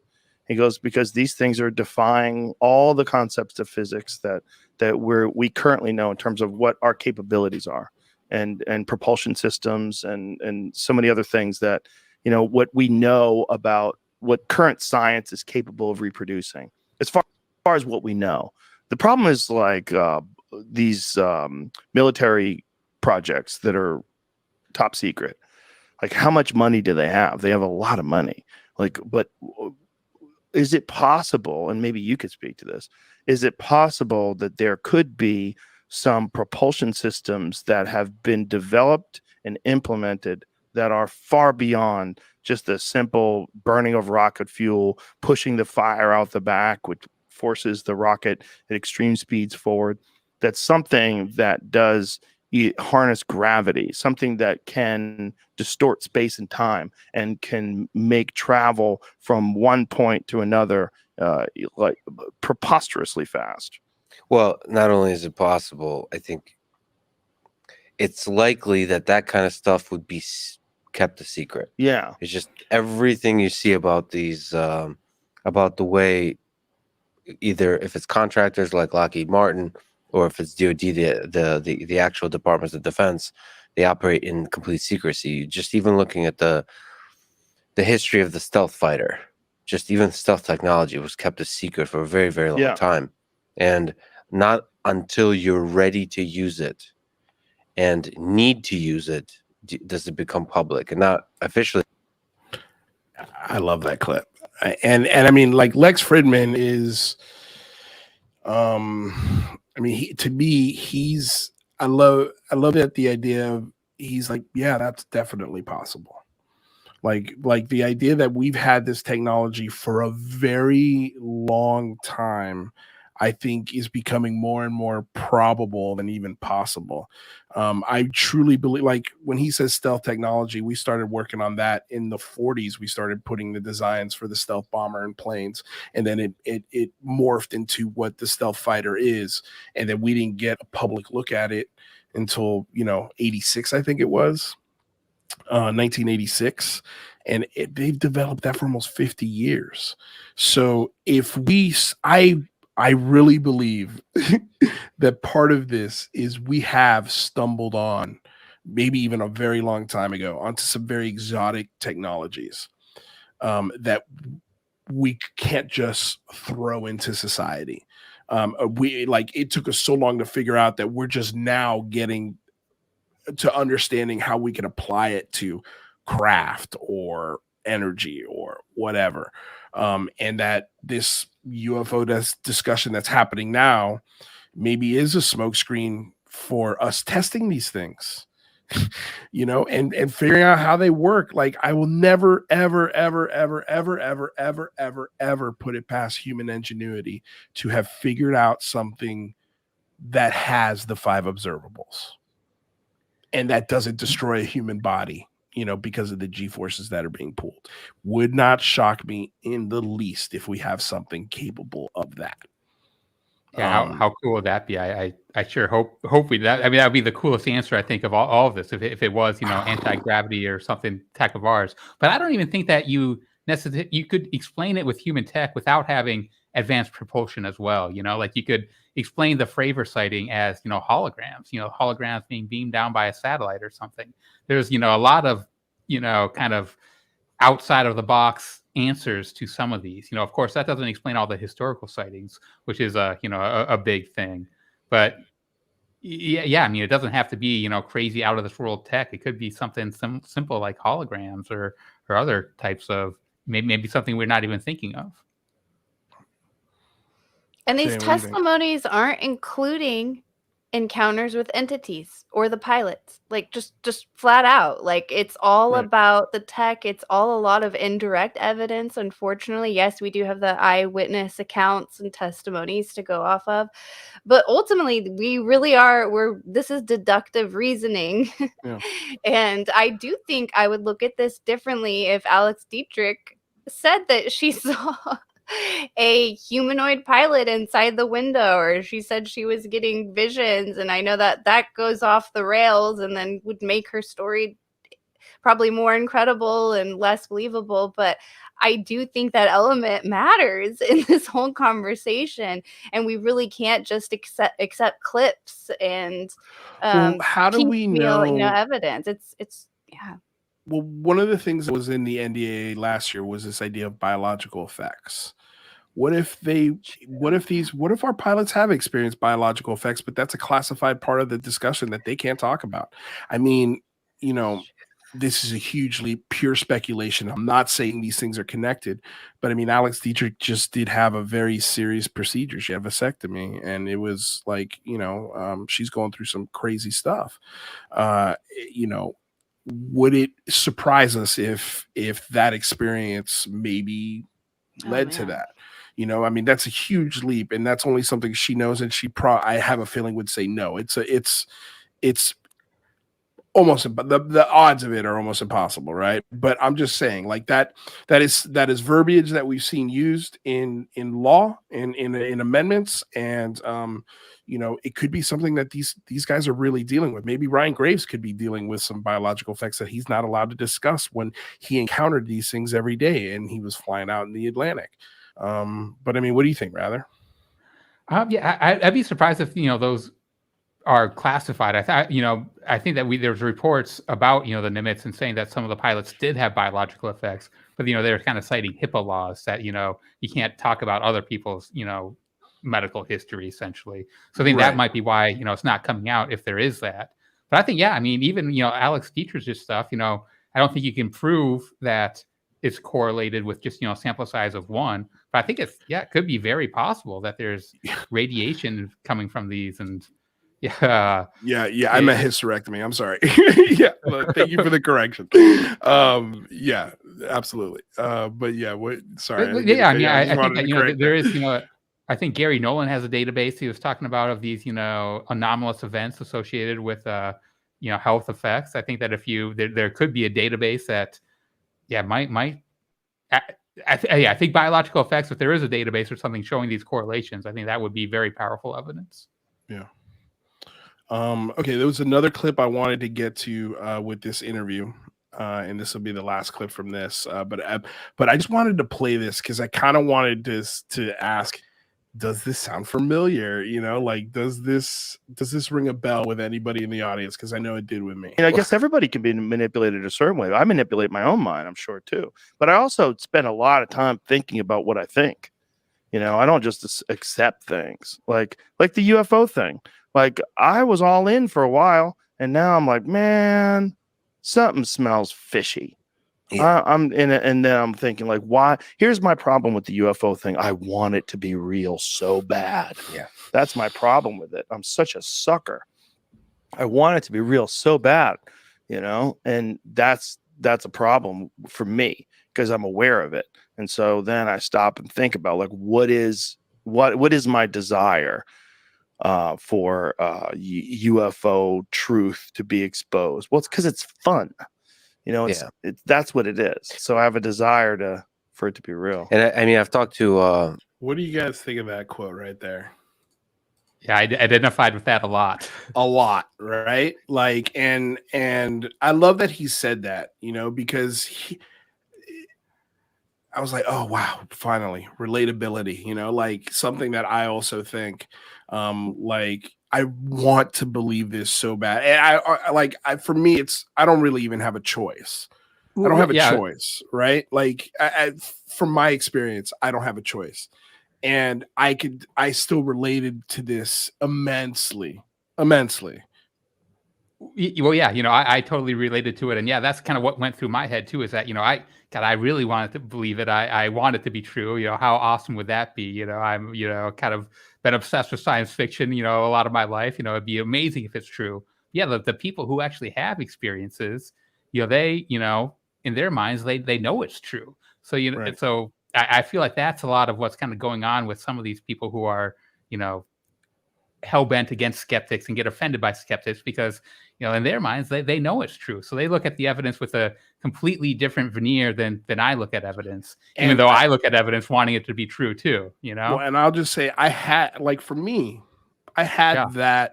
that viewpoint for a long time, and I fight it every single day. I try to fight that natural sort of way of thinking. Because of the lens I see this through my experience, but that's not fair to me. It's not fair to the audience, and it's not fair to the discussion for me to make declarative statements because I've had the experience. Like I understand that you, the public, need more, and me as a believer or as an experiencer have to just attempt deductive reasoning, attempt, being a little bit more level-headed, just being able to step out of your belief and your want for this so badly and say, okay, what else could be going on here? Like where are my blind spots on this conversation? And that's why I wanted to wait and talk to Jazz and talk to you guys before I retweet, because we've had these rushes, these call to actions within the community where we all get super excited. We tell everybody to go do something. And then less than 24 hours later, we're like, oh man, gosh, I wish I hadn't done that. I wish we had talked about this or talked through it a little bit more and see, okay, well, do we have a blind spot with this? And if so, what are they? Like, what are we not considering here to maybe add just a little bit more of a grounded approach to the discussion? And so, that's what we attempt to do here every Thursday. Like we're not here to give you, the audience, any answers on this. We're just as confused and just as curious as you guys. And this is just a discussion and literally not coming to conclusions, but working our way through this, I guess, corn maze, if you want to put it, you know, but if we're all holding hands through the maze, I think we could all figure out where the dead ends are. But if we're all running around, you know, and not coordinating with each other, I think it's going to be real hard to get out of this maze with any sort of clarity. And so, yeah, I mean, I really love this discussion, and I wanted to talk about it because I think it's something that we all should strive to do. All of us in the discussion. What I would say that I used to want to believe a lot early on, especially like when I just was first uncovering just a lot of the lore around things. And then I kind of, my head went to a pretty dark place because I was like, oh man, and this is back when, you know, UFOs weren't real. Man, if this is real and this is classified and I'm actually reporting on something that, you know, they don't want to be reported on. And then you kind of like, I don't know how much I want to believe this, but this is going to kind of come out anyways. And so a lot of me has dreaded for a while what kind of has already transpired in the community and what will continue, because it used to be a lot more peaceful on the when we talk about these things. And so I think I've sort of turned in a lot of ways. To me, it's I want to get to the bottom of it, whatever it is, and I try to go in every piece of evidence with the little assumptions as possible, and look at it through the last UFO I messed up on. It's because I got two different man-made tech mixed up. I didn't even have the alien bias in my head. So probably my blind spot is like too skeptical. But yeah, I mean, I was going somewhere else with that, but I think that's the gist of it is, and just remembering how awesome Earth is. I see all these memes and hashtags like abduct me, you know, take me off this planet. And every single, you know, sci-fi fantasy, just, you know, Star Wars, think about the diversity of animals and life and everything. Earth always takes the cake. Earth always has way more amazing things. We were watching the Pokemon movie the other day, and I'm like, I was looking at my kid. I was like, you have a little Pokemon right next to you. We have this little mini dachshund that's just like the cutest thing, you know, in the world. I'm still in my bird zone right now, or I'm just like taking in information about birds and bird language. And I think we just forget how amazing it is to be human and how little we know just about our own backyard still.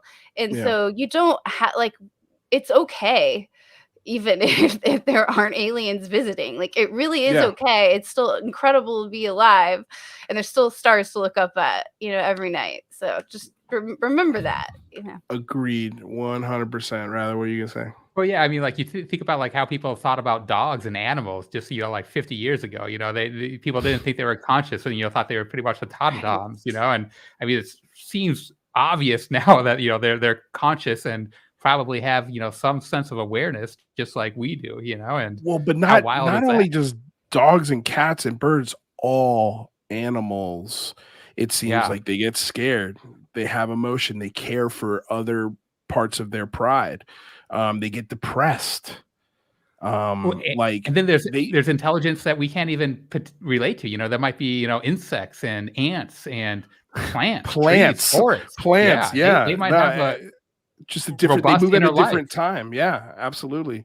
No, I think science is sort of inching toward this idea that everything on this planet is sentient on some level, you know, other than the wood desk, you know. But even when you break that down to the molecular level, like, this desk is vibrating, you know, like, the pantheism, right? That's like every consciousness, you know, dispersed around us, and everything is conscious at some level. And now we're creating computer programs that are becoming sentient, right?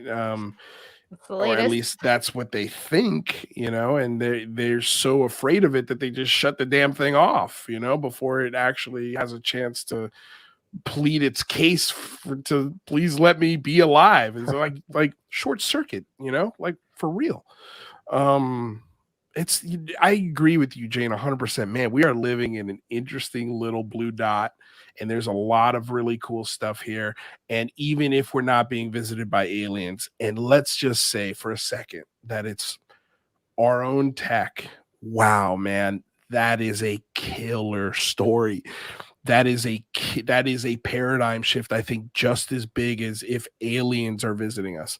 We figured out a tech that could get us from here to Mars in a blink of an eye, without propulsion, without gas, without fuel, I guess, essentially fossil fuels.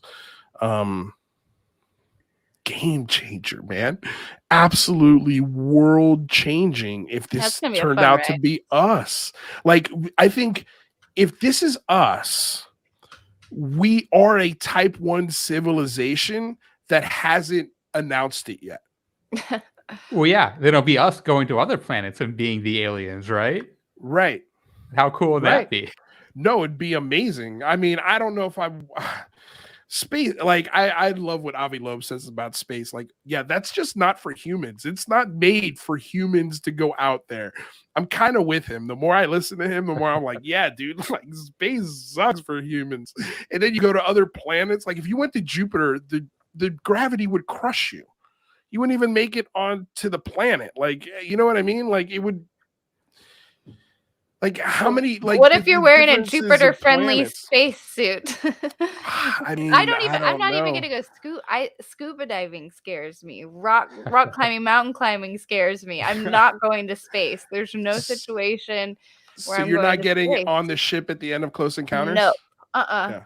I don't even want to ride. There's that ride at Disney World that like simulates, going on a real rocket shuttle. And I think I've maybe done like the lower setting. Yeah, I don't even think I want to like know what it's like. It sounds hellish. Wait, are you talking about Space Mountain? Because Space Mountain. No, rules. Not Space Mountain. Space Mountain's awesome. Yeah. No. And I'll fly over Pandora. I'll do that. But I'm not going on the Avatar ride. But I'm not. What about you, Rather? Would you take that ride at the end of the movie? Oh man, yeah, I'd take the ride, but actually going to space, I think, is another story. I think like the idea of being stranded on someplace like the moon or a spaceship that can't get back to Earth is one of the most scary thoughts that I've ever had. Right? Like, yeah, I don't know. I feel like a scarier thought would be in the middle of the ocean at night, like in the water. That's like to me, that's around space, but I guess then you have sharks. But for some reason, I don't think of space like that. I'd be like, yeah, I would absolutely go on that ship at the end of the movie. Like, we've talked about this. I think today I wouldn't because I've got a girlfriend I'm gonna marry and a lot of things happening here for me personally. Aliens, I'm gonna skip out on this. But if I was 22 and that came. And the door opened up. They're like, "Come on, get up!" I'd be like, "Let's go." Are you a skydiver type? Like you would go skydiving? I would, but I don't even think about doing stuff like that because I'm like, yeah, my big ass ain't getting in no jumpsuit, jumping off a plane with some dude strapped to me. Like, there's no way. It's just I like in my brain. I'm like, yeah, that math just doesn't work. But would I do it? Yeah, sure.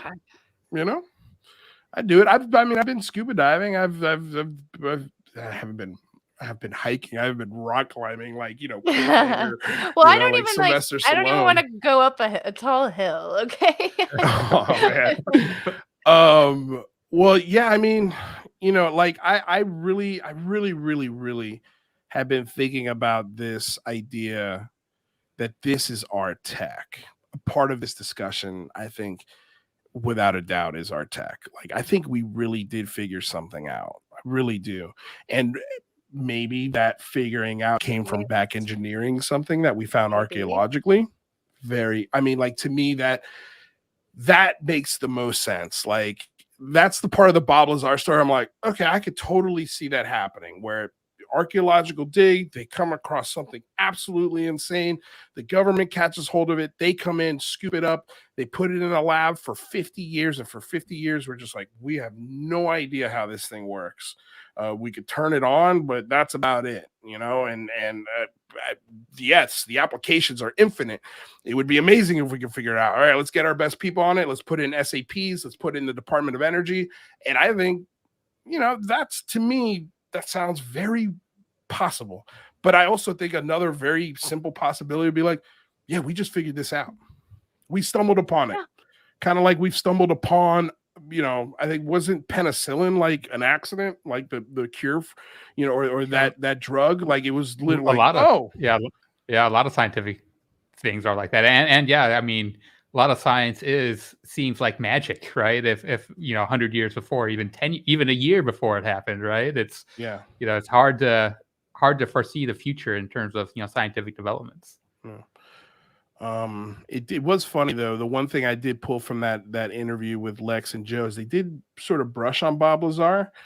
And I've heard Joe say this before, but that the idea that he wanted to hang out with Bob to see if he got the BS vibes from him, and he didn't, which I find kind of honestly a little weird. Like, I'm surprised he didn't get those vibes a little bit. I was hoping, if there's one person who was going to get those vibes, it'd be Joe Rogan.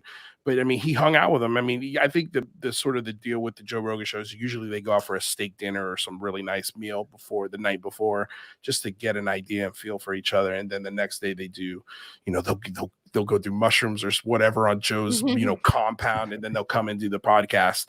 And I think, the thing that he said that stuck out to me was that Bob's definitely a scientist. He definitely worked at Los Alamos, which I think we could both all agree that, yes, those are true, but that doesn't then mean everything else he says is true. Like, I think. Well, I don't know if I agree that he was a scientist or a physicist. If you look at him talking about gravity. When I say scientist, I don't mean like a Michio Kaku or Neil deGrasse Tyson or I mean like he's putting rockets on bikes. Like he made a car with a huge rock. He was in science, being written up for science experiments. Like, I think of him as a mad scientist. I mean, when you look at his lab and what he sells there, it's very scientifically elements, like, so when I say scientist, I'm using that term. I don't want to say loosely, because I think he is a scientist on some level. Is he the best scientist on the planet? Is he back engineering, IQ level type of scientist where they would put him on an alien spacecraft and say, hey, figure this out?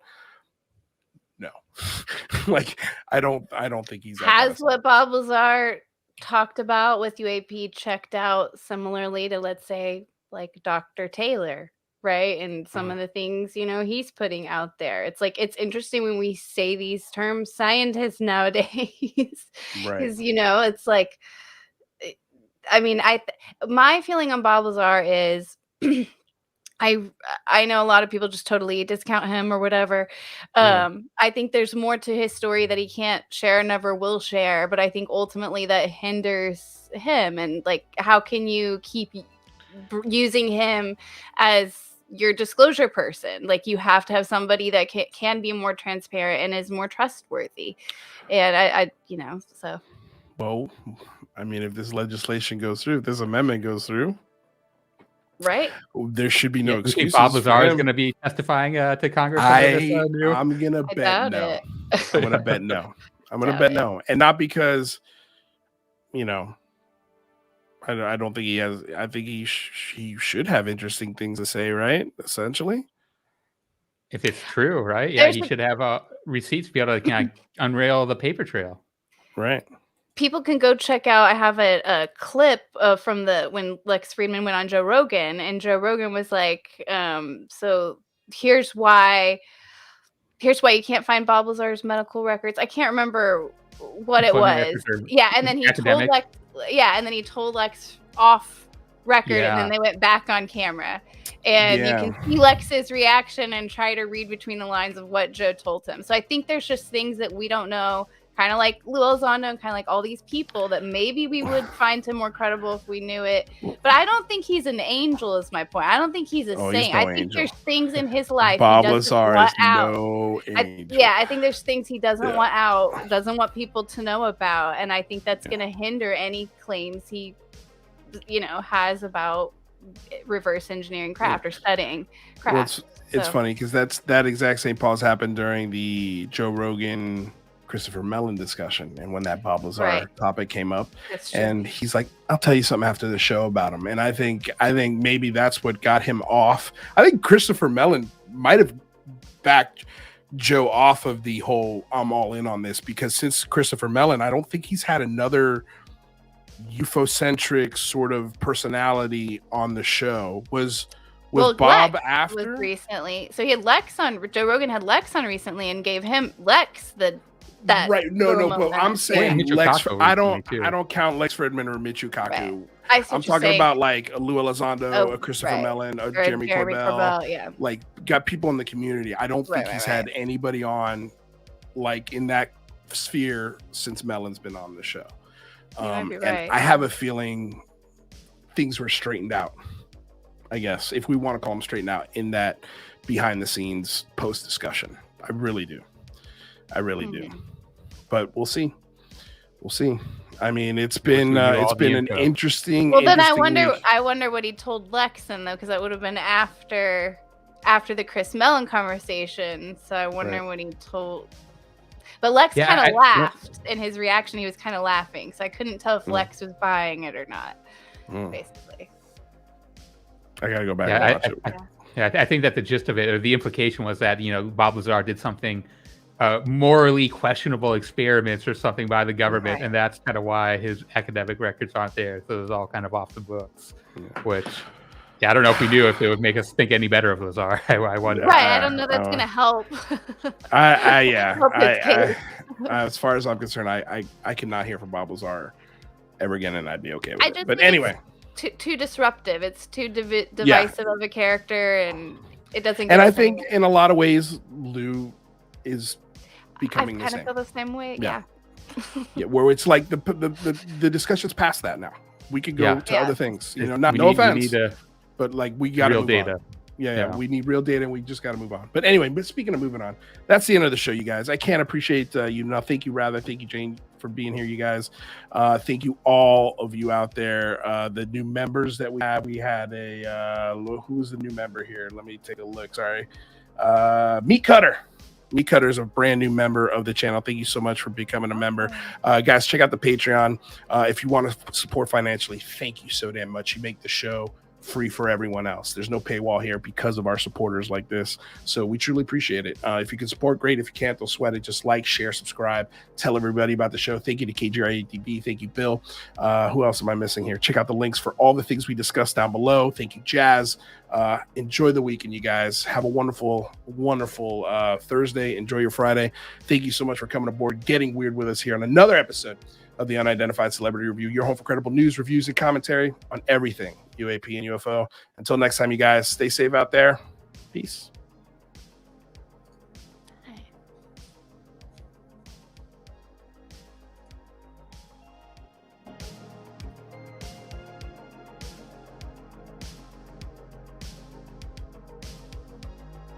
Love this comment too. Oh, Lou, you're so positive and hopeful. I can't decide whether my dead soul can take it anymore.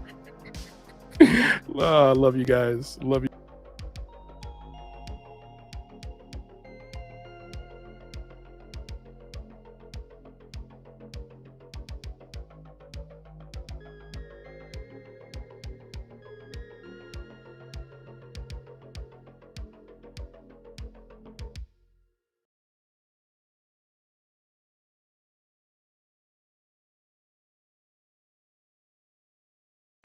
News 12 Sports with Pat Murphy. Great news regarding Bills tight end Kevin Everett. He moved his arms and legs today.